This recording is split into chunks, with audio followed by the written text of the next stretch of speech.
Well, thanks for joining us on Daytime. I'm Matt Sampson. Today we're talking with a Hudson Valley woman dealing with a rare form of cancer. We want to welcome Tanya Stutman to the show and talk about this. It's a cancer I never heard of, and I know the abbreviation is GIST or GIST. Right, GIST, right. But it's a long gastrointestinal stromal tumor, yes. So when did this story begin for you? Well, about 9 years ago, and I basically went for my annual visit with my gynecologist, and he felt at the visit that it was a suspicious kind of situation, and I went for some tests, and we thought about what would be the next step, and I decided, since I was in my late 40s, to go for a total hysterectomy. I didn't want anything to haunt me back, so to speak. And let's get rid of this problem, get right away. Exactly. And I found myself actually 3 days later on an operating table having a total hysterectomy done.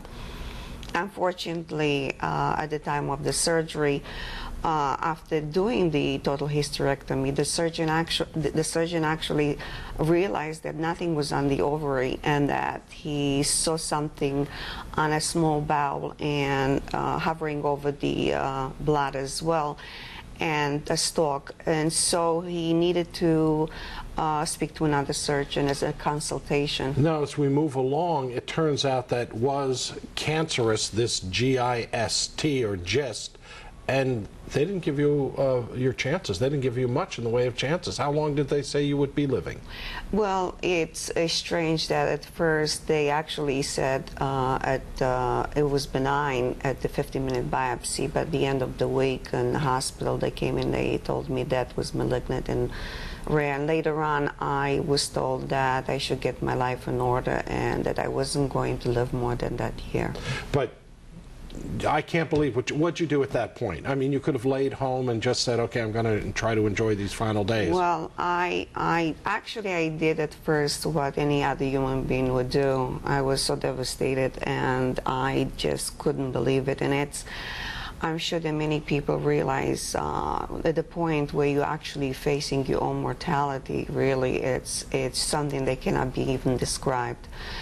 But after all that said and done, I just said, you know, I'm not going to give up. And I said, if I have to make my chances and 1%, I'm going to take and run with it. And actually, I decided instead of embracing death, I embraced life. And I went back to work, and I didn't give up. I felt that no one has the right to take any hope away from any patients, especially with cancer, regardless of what the circumstances are. Now, you're raising awareness about the disease, and not a lot of people know about it, even doctors, you know treatment, so you've been working hard on this, and we're going to tell you folks coming up about an event where you can help out. But first, it doesn't react to radiation therapy or chemotherapy like most cancers, so what do you do? Well, it's chemo, as you said, and radiation is not an option, and if it's feasible to have surgery, then they usually perform surgery to remove it. Most of the times, because it doesn't have any symptoms, it's found accidentally and coincidentally, and so at times it's found too late for a lot of the patients.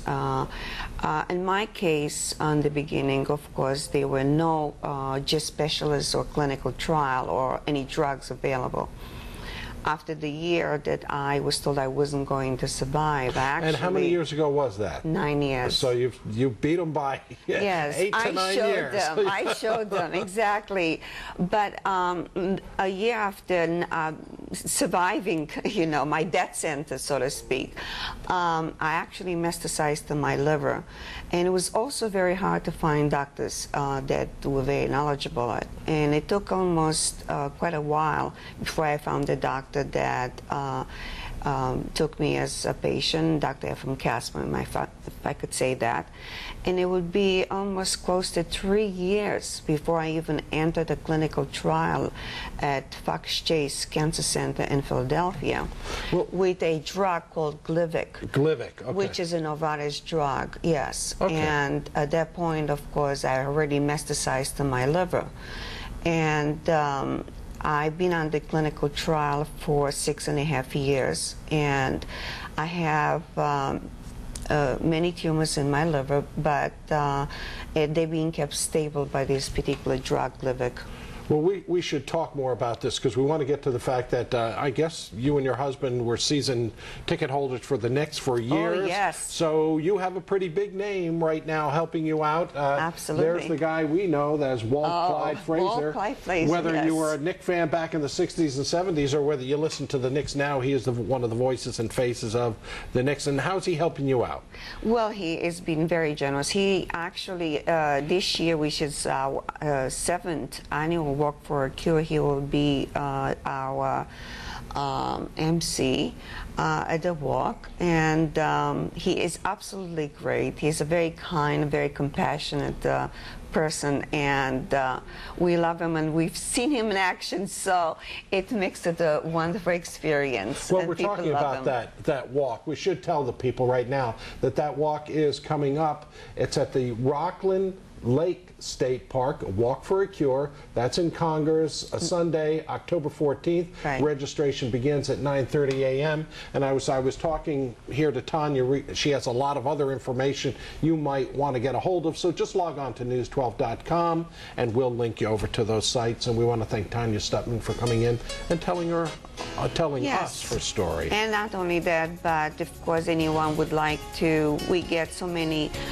emails and phone calls because people are so devastated by this cancer. So that anybody would like to log on to www.justinfo.org to our website, that will be quite helpful. And that'll be on our website as well. Tanya, thanks very much. Thank you so much for having me. And stay with us, folks. We have much more coming up on Daytime. Read